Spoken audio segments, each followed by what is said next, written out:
Hello, welcome back to Unfiltered Unspoken. Look like I deleted my picture off the intro, but it's okay. But I see your face, Andy and Kayla, smiling, so that's a good thing. We want to welcome you to Unfiltered Unspoken Podcast. And as we said, we're going to continue to share life experiences. This is going to be a very beautiful episode because we have husband and wife on here today who both are supporting each other. And I'm going to let Andy and Kayla introduce themselves. And then, as you know, Sid is going to kick off the first question. Welcome, Andy and Kayla. Thank you guys so much for having us.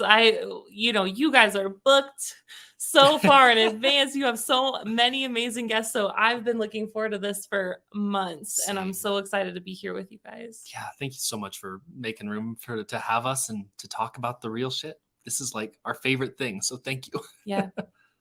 Yeah. So I'm Kayla Izard. We are married, as you said. This will be our 10th anniversary. Yeah. We got married really young. And so, we work together in a project around mental health, similar to what you guys do. It's called the Raft Project. And basically around social support, which is one of the biggest predictors of longevity and health, is just our community, the number and depth of relationships that we have. And so we're trying to teach people to be more supportive, teach people to open up and go first like you guys do. Yeah. And that's kind of our heart and our mission. Yeah. I think so much of like the mental health struggle that I'm sure we're going to talk about has been built around the idea of like, I'm broken, no one's like me, and I'm somehow inherently screwed up and like I'm alone. And as we've been with other people, it's like, that's not true. And I think this has just been such a meaningful experience to find other people who go through the same stuff and to like help everyone see like you're not in this alone. That's beautiful, guys. We, get the worst of the worst here with stories sometimes. So granted, it looks like you all been through some things, but you are here together. So that's beautiful. Yeah. Now, I just want to start. You did say that or mention that you all got married pretty early. Now, individually, kind of, going back to childhood and growing up in your households and things like that, have you all, individually before meeting each other experienced trauma, or what was, home life like? I guess just because sometimes with trying to find somebody or settling with somebody so early, it's sometimes tells a story of, maybe wanting to get up out of your house, or family just wasn't supportive. So, what were your lives like individually before you found each other? Me take this one? Yeah, go ahead. This is such an interesting question, especially in this podcast, because honestly, I felt so daunted looking at some of your other episodes. I'm like, nothing has happened. Like where's the major trauma? Like, honestly, we both came from such fortunate situations. Like, we both had middle class, loving 2-parent homes. Like, I think there was a pretty distinct lack of like major traumatic events in our life. Like, this is something that we were both just really born into a good situation. And I think we have had, I don't know. I still have a hard time when someone says that's trauma. But we've had trauma, but I'd say more like the complex trauma. But yeah, I think you guys know everybody has trauma in their child. Like every single person has stuff that like we have to work through, and we're no different. And I think, I think we got married young because of religious reason, I would say. We were both raised pretty conservative, and so you were 19 and I was 20, and that's just what we did. And like so like, I think it's interesting that just a little bit of our stories that we talked about before, but like I came at least to a very dark place even from a very good situation, and I'm very young. Yeah, through a long time in a dark place, even in a good situation, when it's constant smiles and people don't see that. So I'm really grateful for the chance to like talk about that.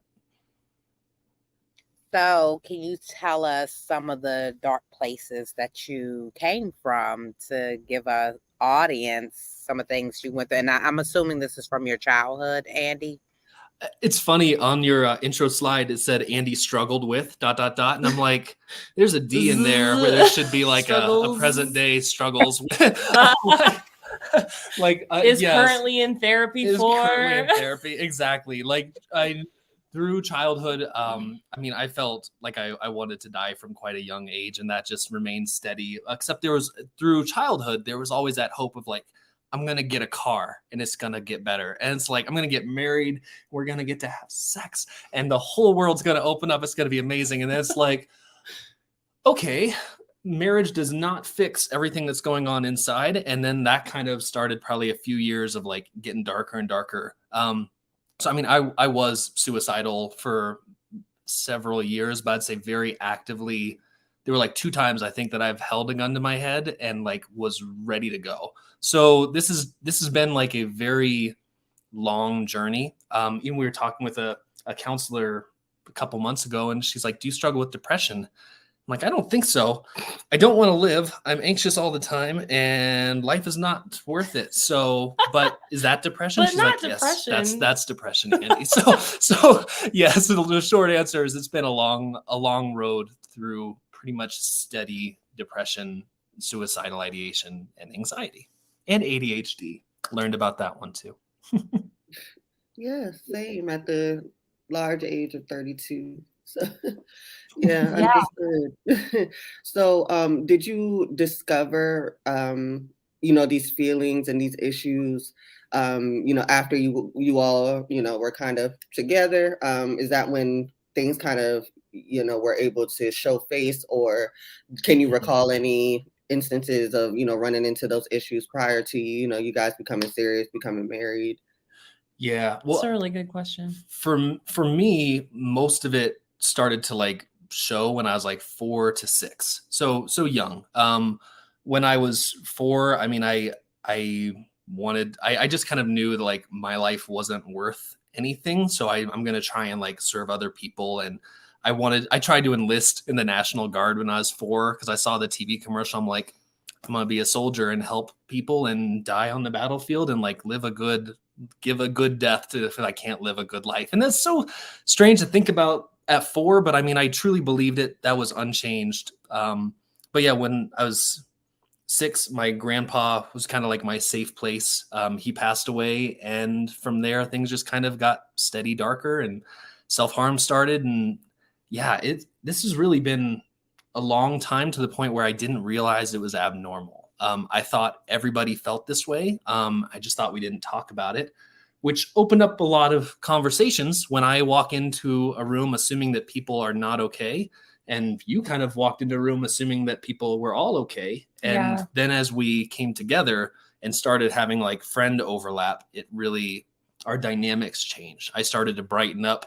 And I don't know if it's fair to say you started to darken, but I got think a little grittier. I grittier. think I was like Miss Rainbow Sunshine Disney princess girl. I don't know what people are talking about when they say life is hard. It's really not.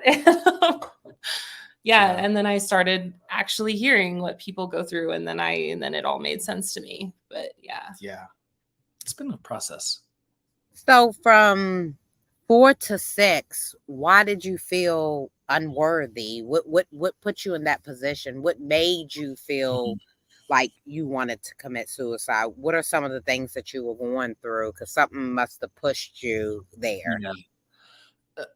I'm still trying to figure that out, first of all. So like, I'm doing the work, have been doing the work, but yeah, in general, I'm trying to think how to do this without telling too much of someone else's story. Like, in my house, like there was a lot of emotional instability, and it never crossed. I shouldn't say never.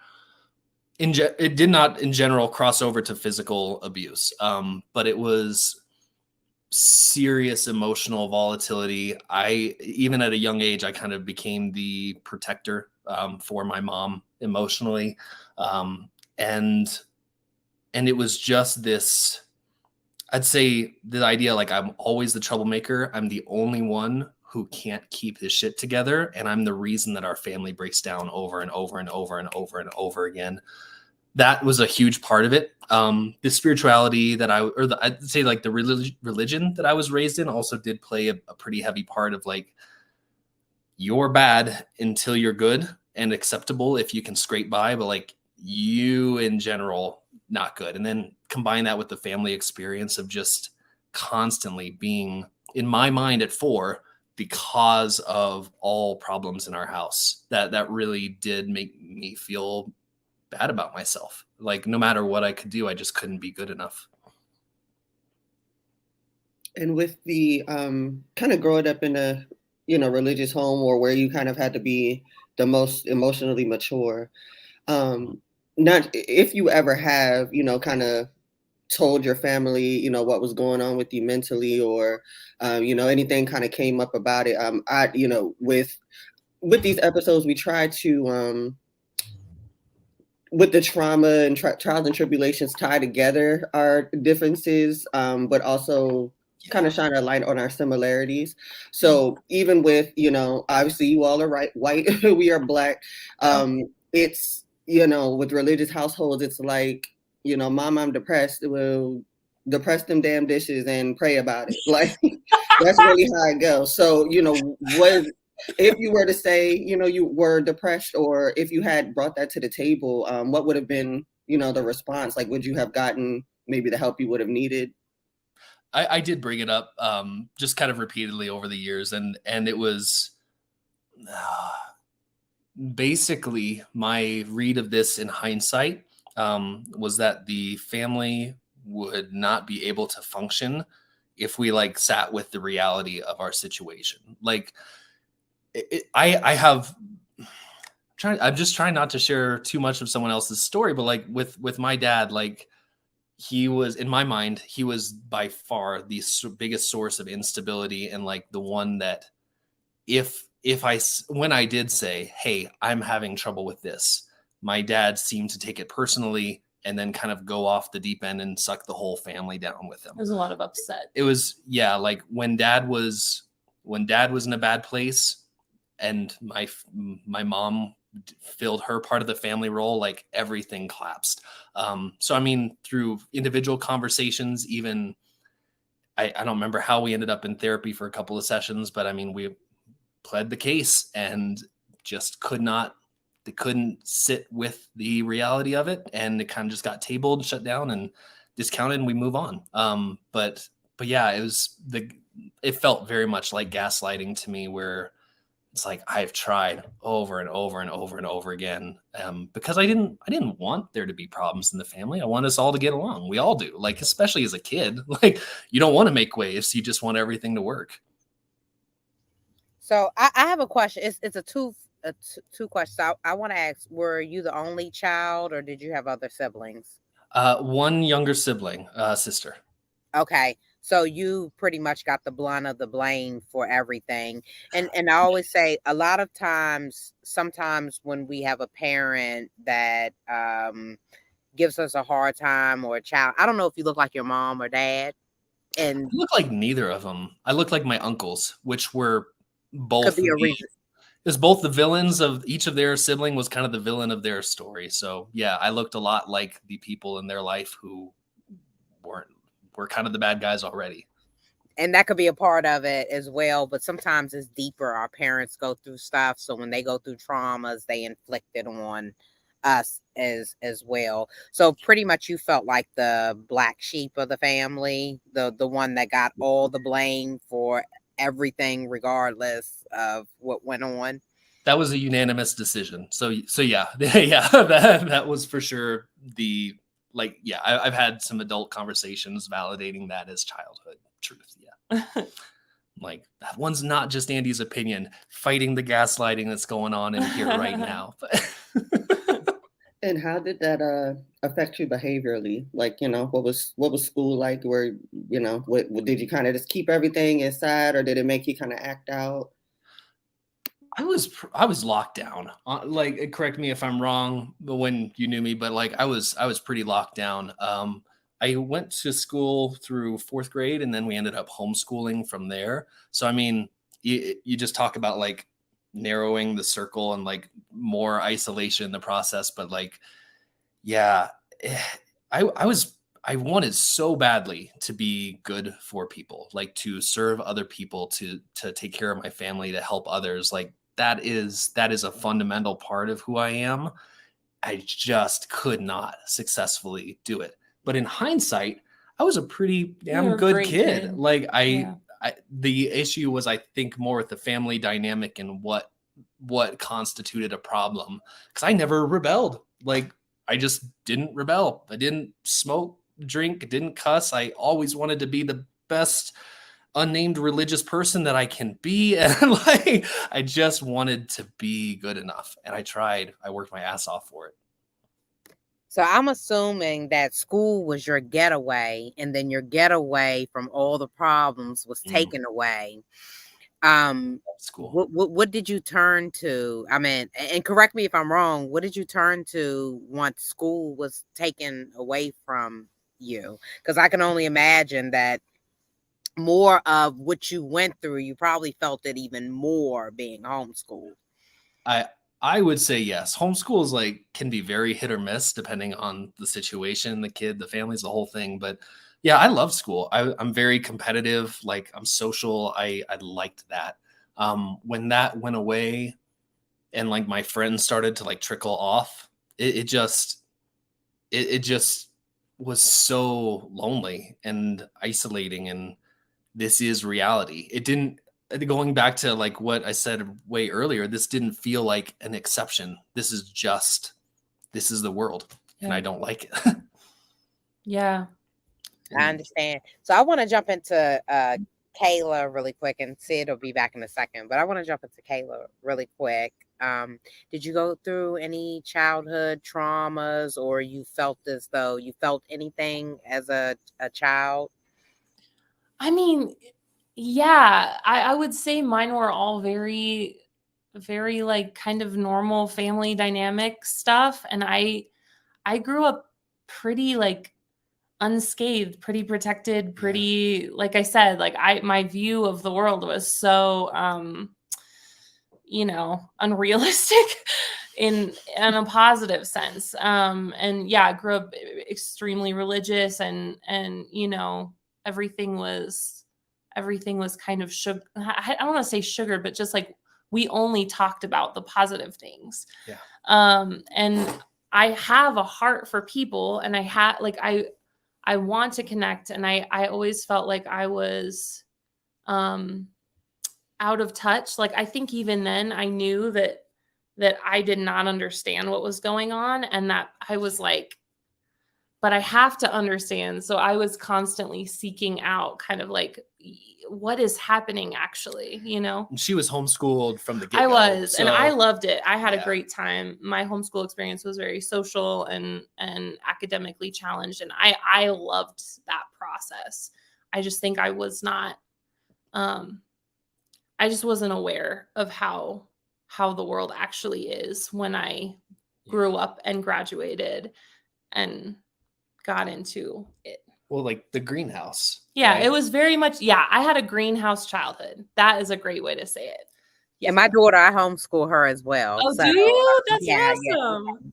Yeah. So it's a beautiful thing because you get to spend more time, but you also want the child to have an incredible experience with Right. homeschooling as well. So Right. it seems like y'all came from opposite sides. You had a wonderful experience because you weren't going through the traumas, and Andy was going through the traumas as a child. So how did you two get together, and how did church? Okay, so y'all went to the same. You knew that already. I know you knew that already. I did not. I did not. I could have guessed it, but I bet you could have guessed it. Yeah. I could have guessed it if you would have gave me a chance. But I have to ask so the audience will know. So did you? Was that your compassionate side? Is that how you gravitated towards Andy? Like, I'm gonna be your savior? How are you? You are extremely intuitive. How do you know this? We've never met. Yeah, Hey. no.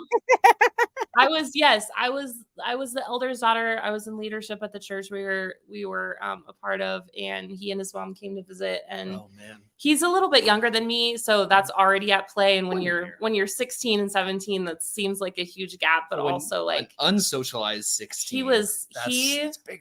Yeah, when I first met him, I thought he was like 12, and he was hiding behind his mom, literally. And I was like, we need to get this guy some friends. So yeah, I was like, come on, let me introduce you to everybody. And yeah, that's how we met. Yeah, it was brutal. Yeah, there's like nothing cool about the start of our story. Yeah. That is cool. If you guys can laugh about it, you know. Yeah, it's It's laughable. it's part of the love story. Yeah. Know? Yeah. It was slow process. Yeah. Slow process. Yeah. Yeah. Did you guys, with issues you guys are coming in with, individually, and kind of going through now therapy at this point and knowing, how to put names to things. Did you at all at any point feel like it was maybe like trauma bonding? I tried. That's a really good. Yeah. I tried. She didn't bond with me when I was like pulling for it. Yeah. I correct me if I'm wrong. No, that's on that really one, but funny. like I lean towards a lot of like codependency. Yeah. Having a name for it made And I have a ton of savior difference. complex, so that's where maybe the trauma bond was. Is Yeah. like, I think I can help everybody, and I don't know shit, and I had to learn that. Yeah. Yeah. That makes sense. I mean, that's why we get into this, right? That's why we're sitting here on the podcast. That's why we talk about this stuff. So it's like, it's good, but also I needed to learn my limitations and learn that I am not a deity at all. And How long I did don't it know last? anything.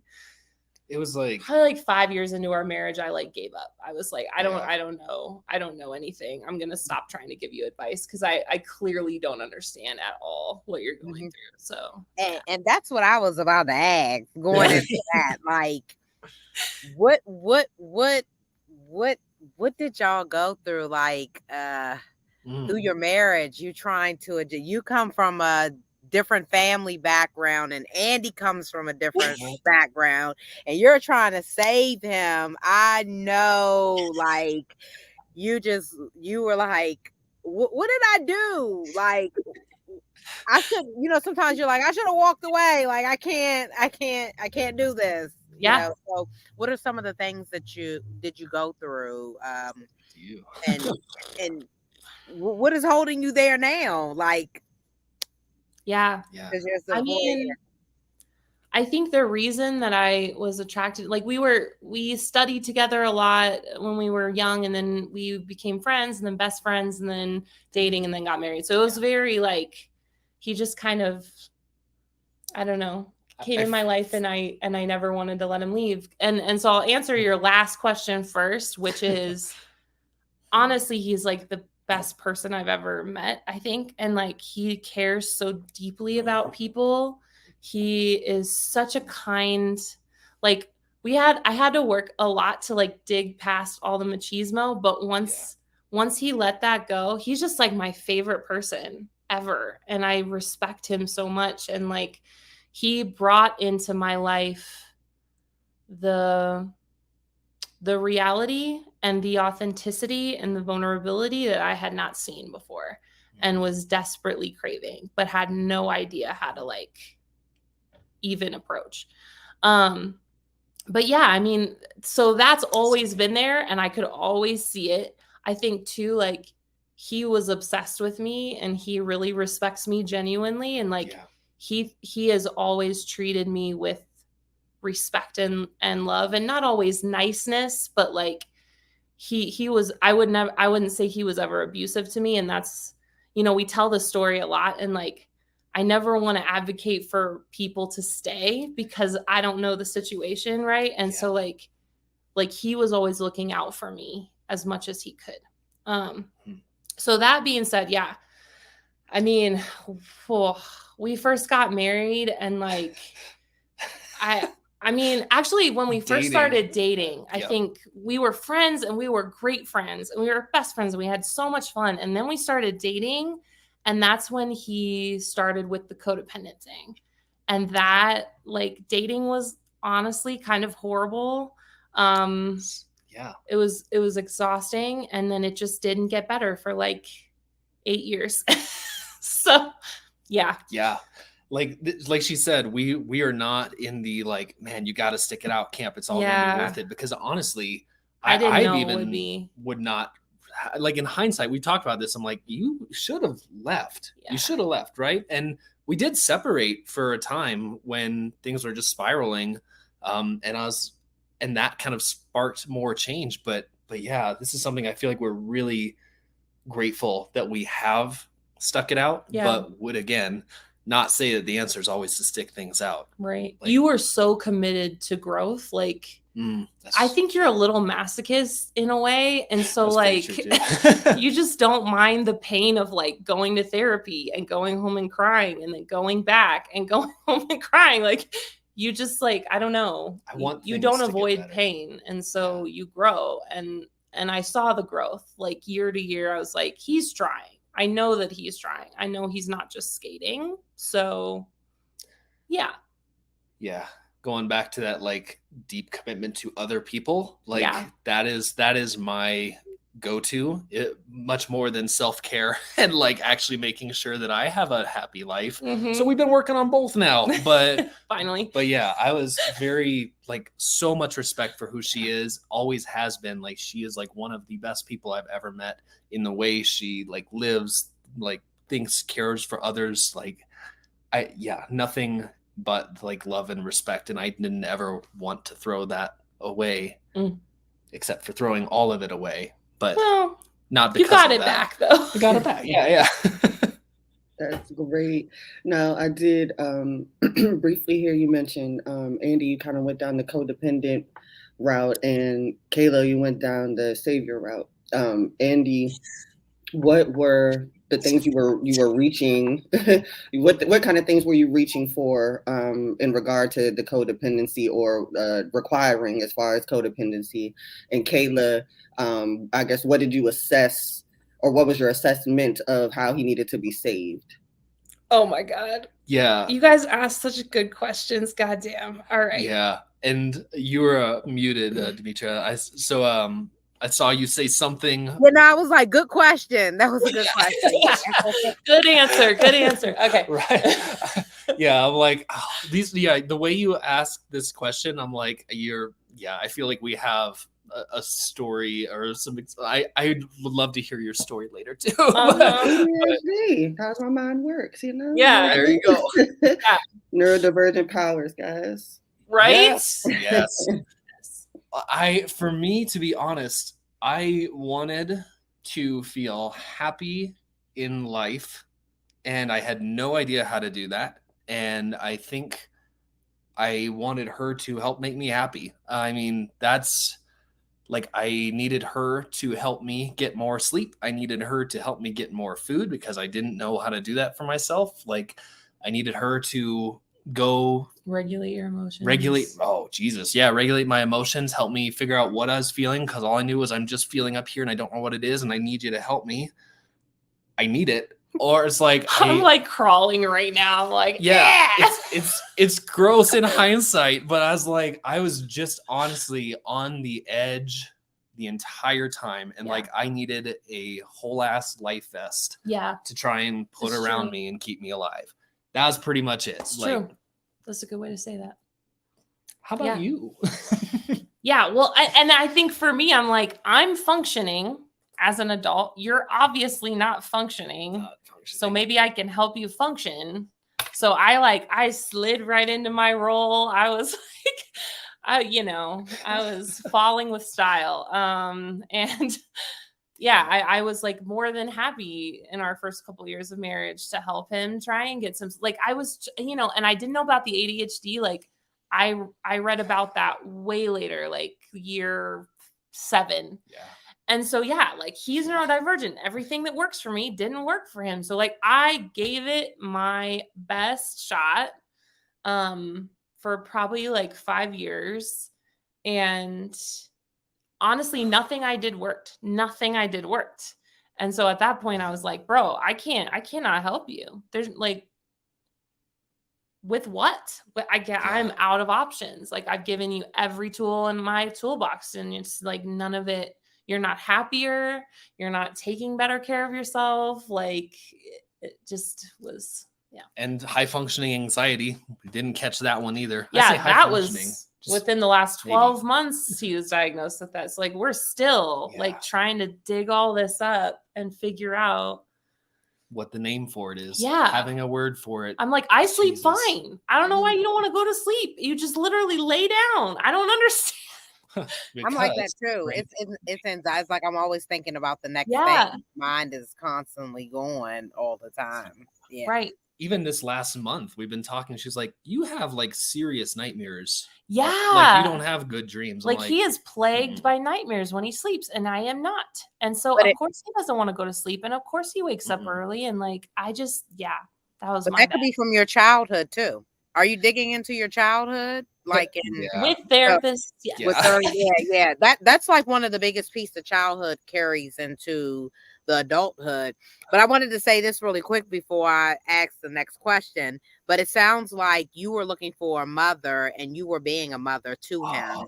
So that's what it sounds like to me. How dare you? Yeah. Yes. Like that missing piece as a child. And that's why I tell people. And it's like, you know, I don't know if y'all have kids or not. You have one. So it's that 3 all. Yeah, so that's the beauty of it. It's that motherly nourishment, you know. But I want to go back because I want to ask Andy a question, because he said he attempted suicide twice, putting a gun to his head. So I wanted to know if that happened while you and Kayla were together, or if you were separate. And if it happened while you were together, Kayla, were you present when this happened? And okay, no. So what made you put the gun to your head to attempt to take your life? Yeah, and I just for my own verbiage, I would say attempt is too strong for me. It sounds strange, even though I did like literally have a loaded gun to my head. Because I didn't intend to do it. I was like, I was done. I'm like, is this it? I think you were feeling it out. If you had felt like that was the thing to do at that moment, that's true. You would have done it. And every time you were like, ugh, this isn't the right thing. And then the other time I did tell you goodbye. You didn't know that I was. Yeah. So I got out of the car and he was like, okay. Anyways, I'm sorry. My mind is going right back there. And I'm like, that is stressful as shit. So during that time we were together, and I would say I've tried everything that I thought would make things better. Right. So it's like, we'd been married, and like I had a motorcycle, I had a car, like whatever it was, like I had the things, and it's like I was in jobs that I kind of enjoyed, like it was okay. And there was just nothing on the horizon of like, this thing is going to make it better. I'm like, this is as good as it's going to get. And it's been as good as it's going to get. And it sucks. And I'm not happy. We're not good. Like there's just, there is no sign of change. The discomfort is just always there. Like you're always just kind of mildly miserable. Not mildly again, but like, the discomfort is always there. Like it was a pain that I thought I could do in a short-term capacity. And I'm like, long-term, this is too much and it's not worth it.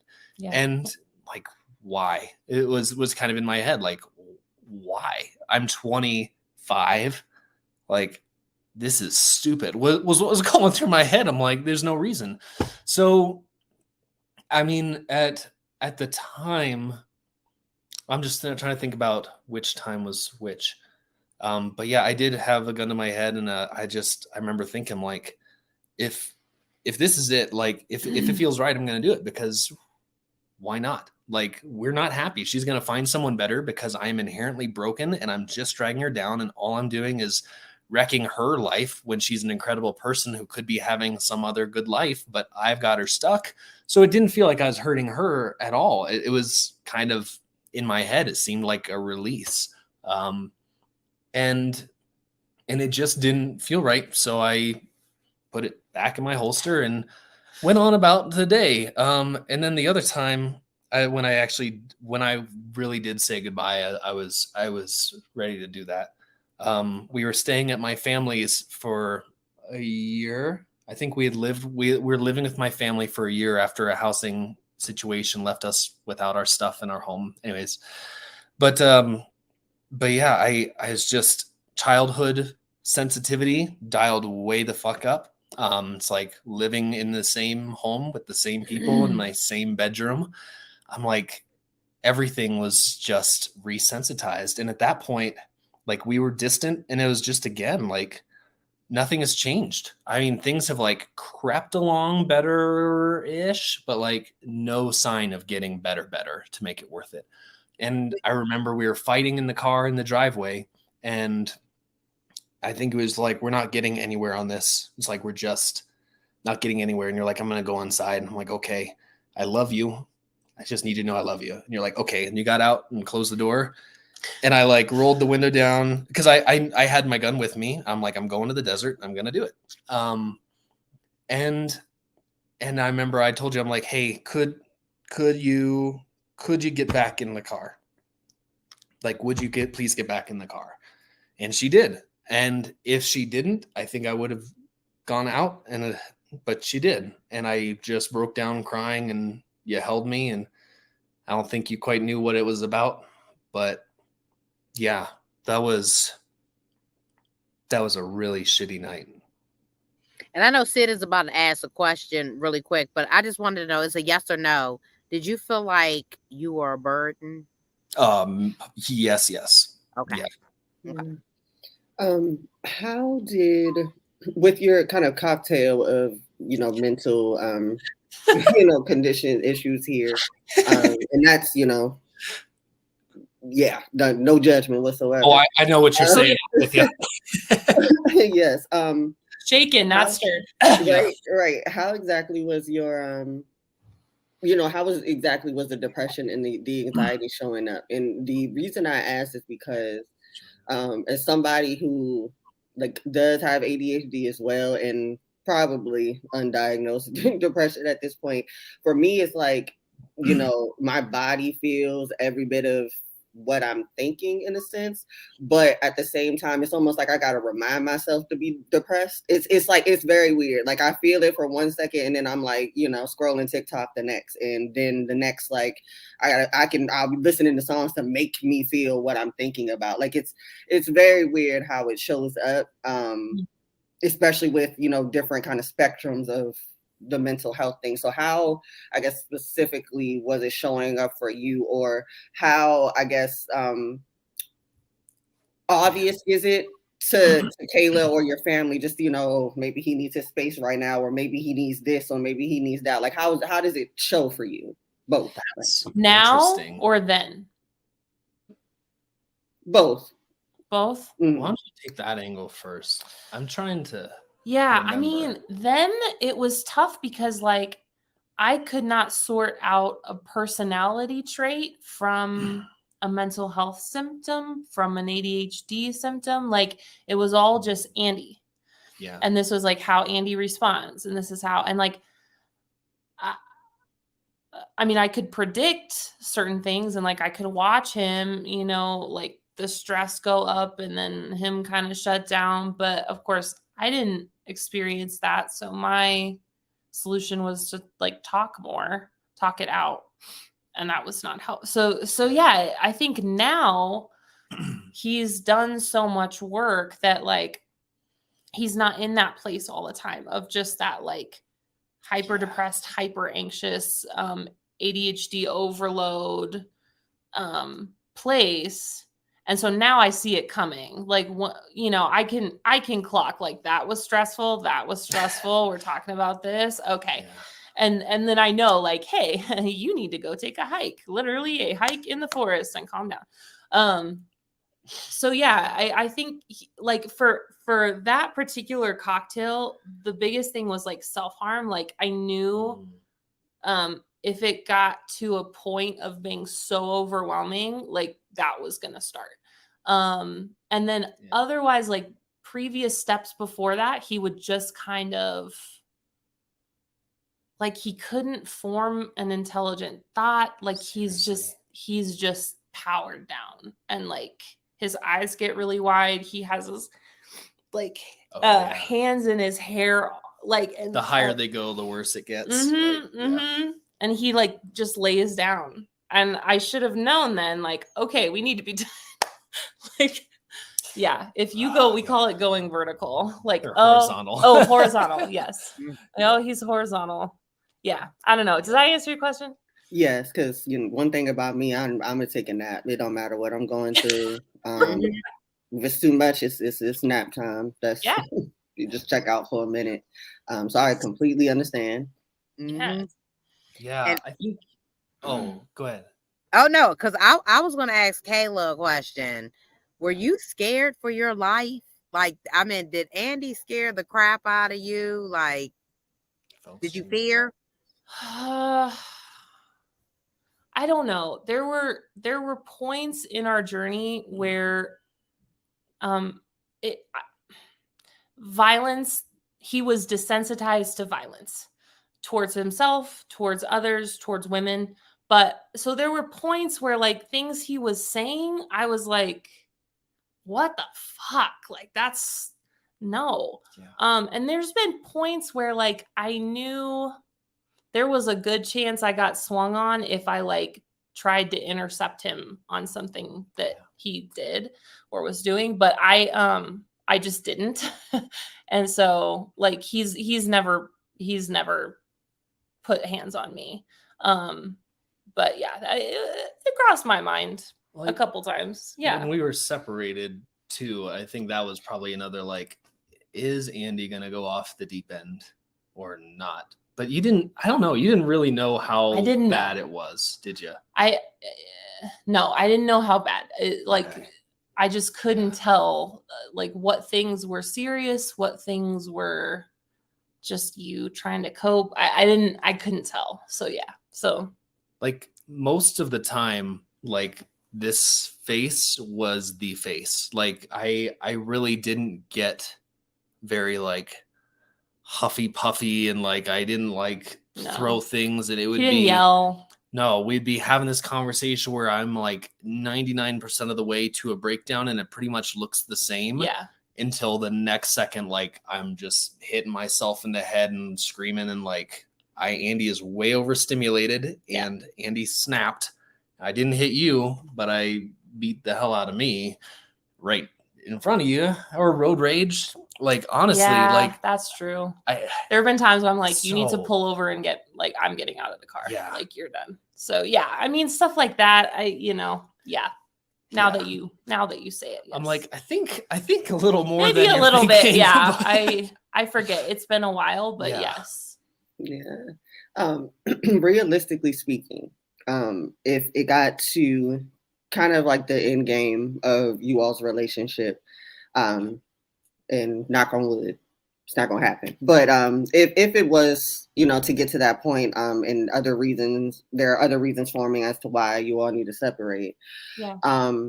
Do you think that you've healed or come to a point where the guilt of understanding the roles in each other's lives wouldn't stop you from leaving? Like, is it still at the point where, regardless of what I'm feeling, Andy needs me, so I can't leave, or regardless of, the time and that I've put in, like we've already invested too much into this. We got to keep it moving.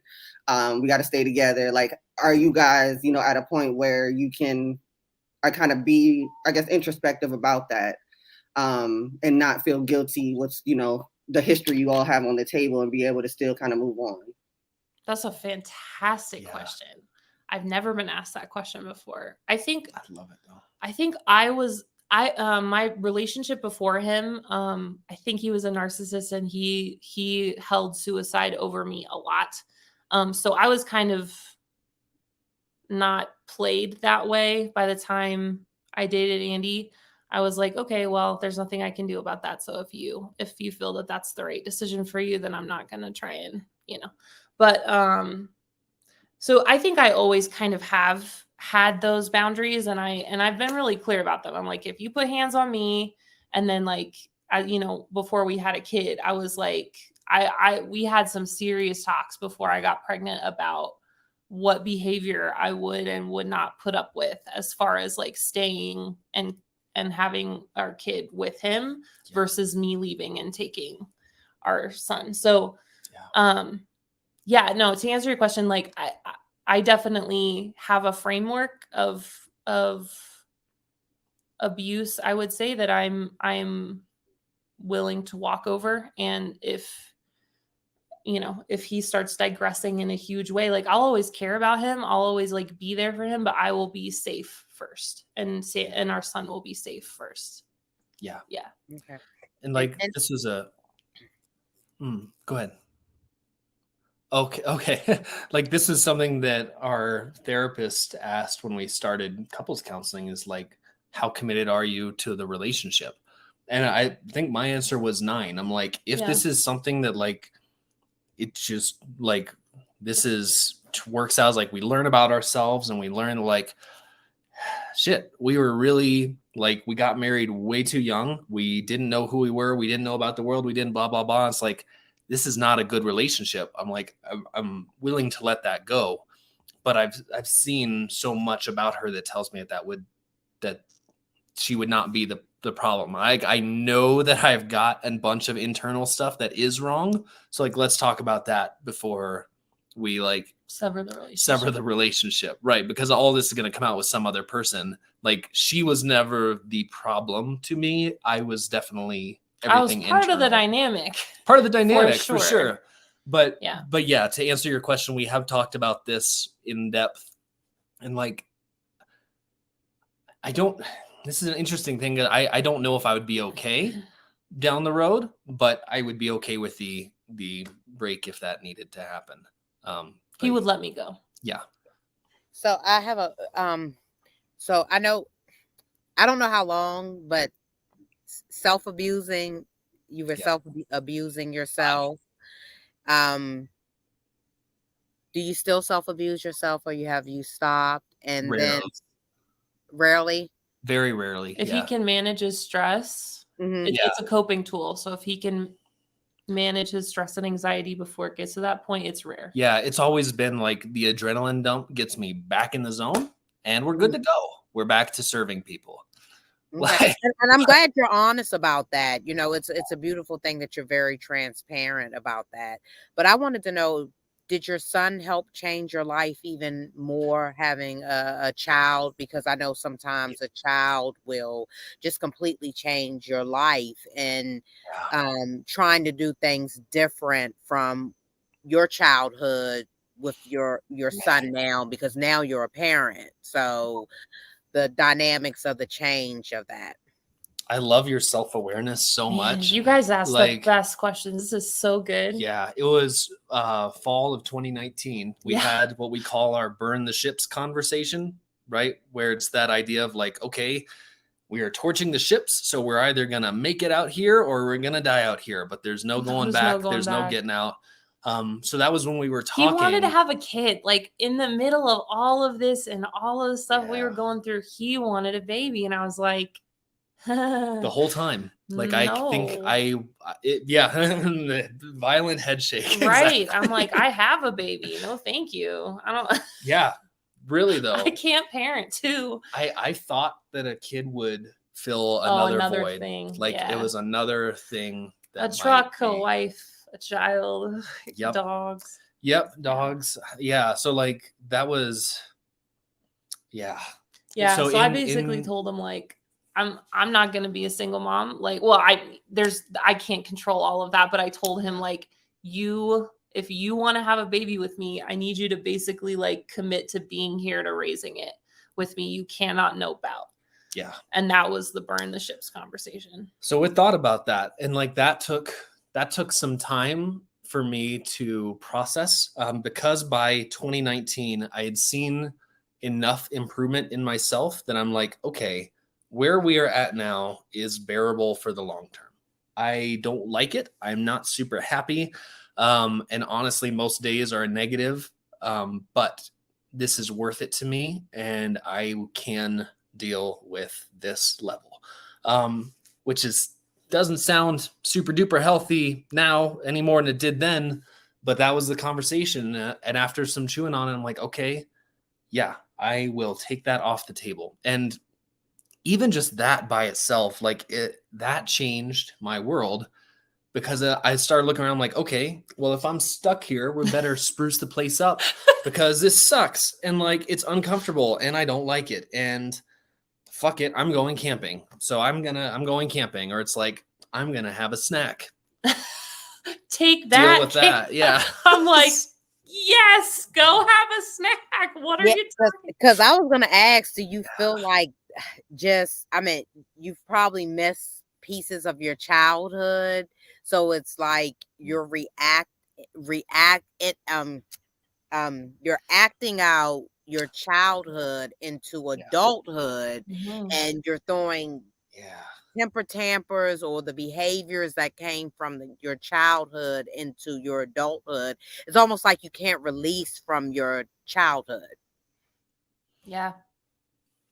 I feel like I kind of skipped childhood, which is a strange thing to say considering how privileged I was. And like, I just have to reiterate, I had so much going for me that people don't have.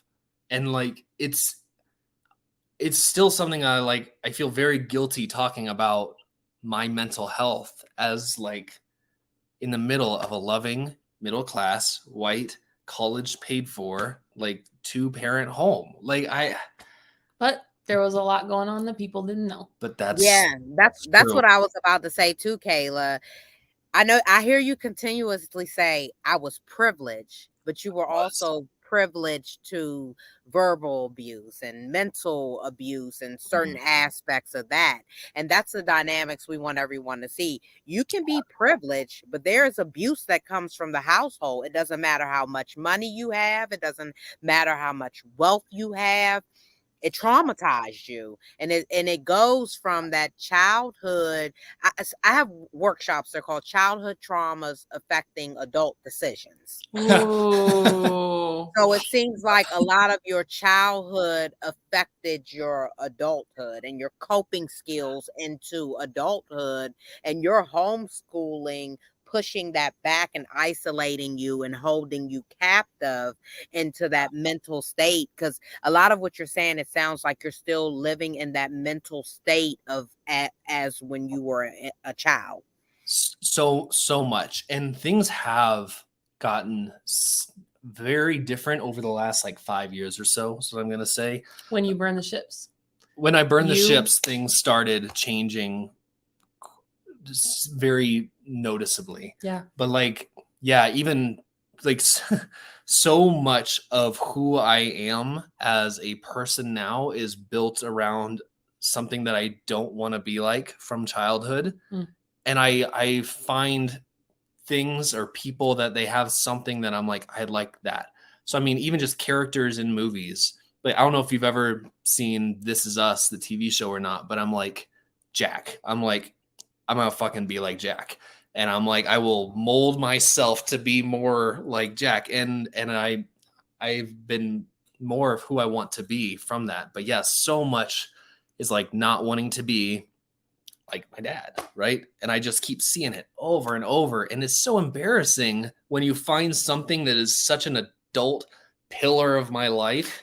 I'm like, damn it, I just didn't want to be like my dad when I was 4, and I haven't figured that out yet. Yeah. But yeah, don't be embarrassed. Don't be embarrassed. Don't be embarrassed of your life, because you're accepting your life. So you're taking ownership and you're releasing control. So don't be embarrassed. I'm so grateful for you too. Yeah, this is something that is a constant back and forth in my head of like, I think we all go through waves of like, that was wrong. Someone hurt me. It was probably, I had my part to play. And like you just go back and forth and up and down. did it really happen? No, it did happen. No, it did. Did it? Every time I tell someone this story, they look at me funny, but that's not trauma. It's different than that. Definitely. And I'm glad you did find your Rebecca. That looks like you found your Rebecca. Oh, Yes. I yeah, love yeah. This Is Us, by the way. Like, definitely an ugly crier on that Right? show. Oh, Very man. much so. Cried more on that show than basically Oh ever. yeah, like snotty crying, like Yeah. this bad. If you this don't bad. cry during that show, like you don't have feeling. I don't That, understand. I'm saying, like, there's no way. Like, between everything, there's something that has to you have to feel something. So Yeah, I completely agree.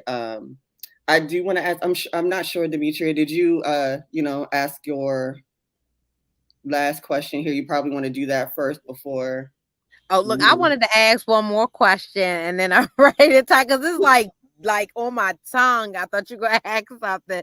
I just wanted to know, how did this whole situation mentally damage Kayla?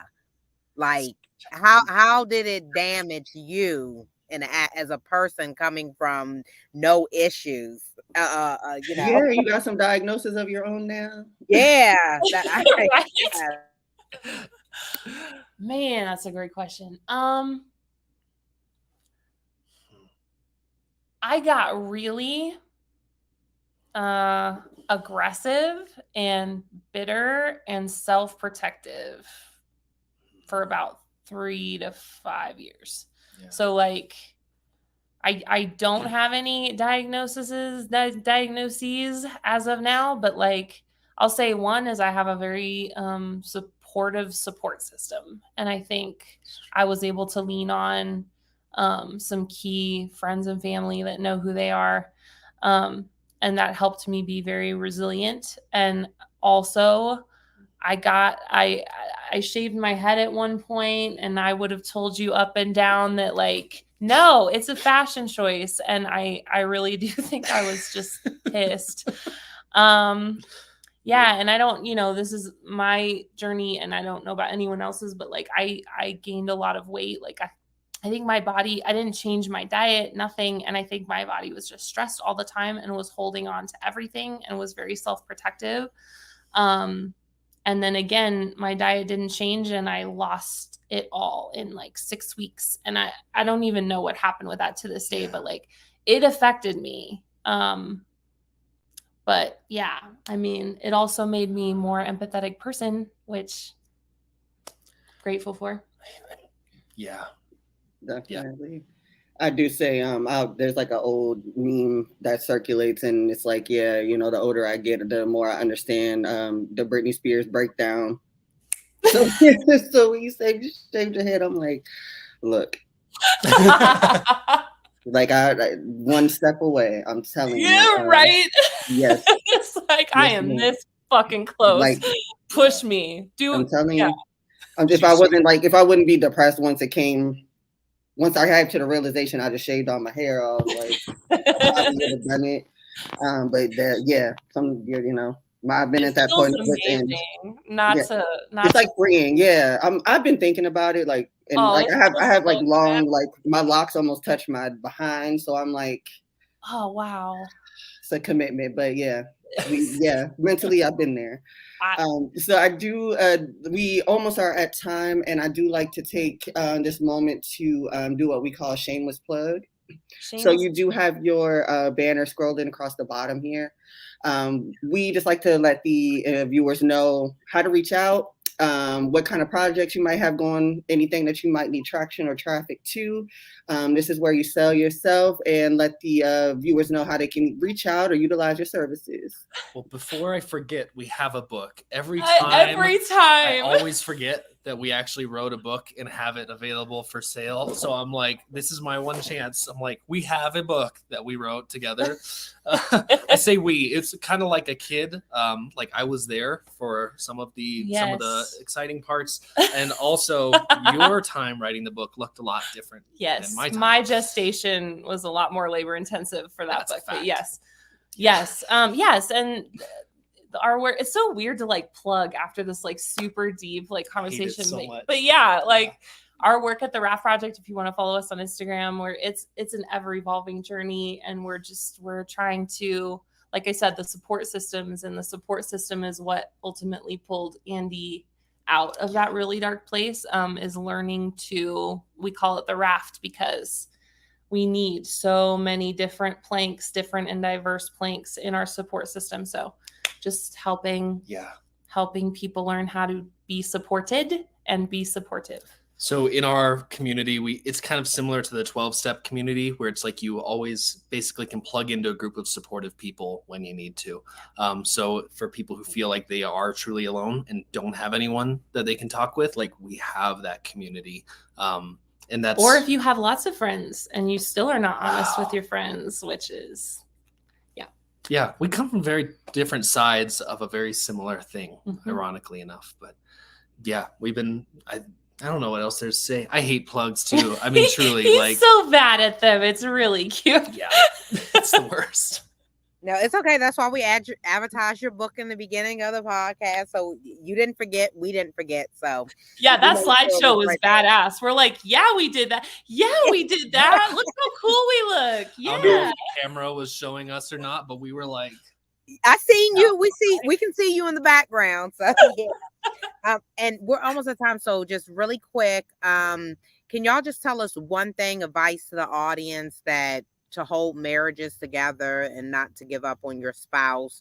But if someone is going through a domestic situation, we don't recommend that you stay there, but we just want advice that kept you together. Go. You got something. Go. I do.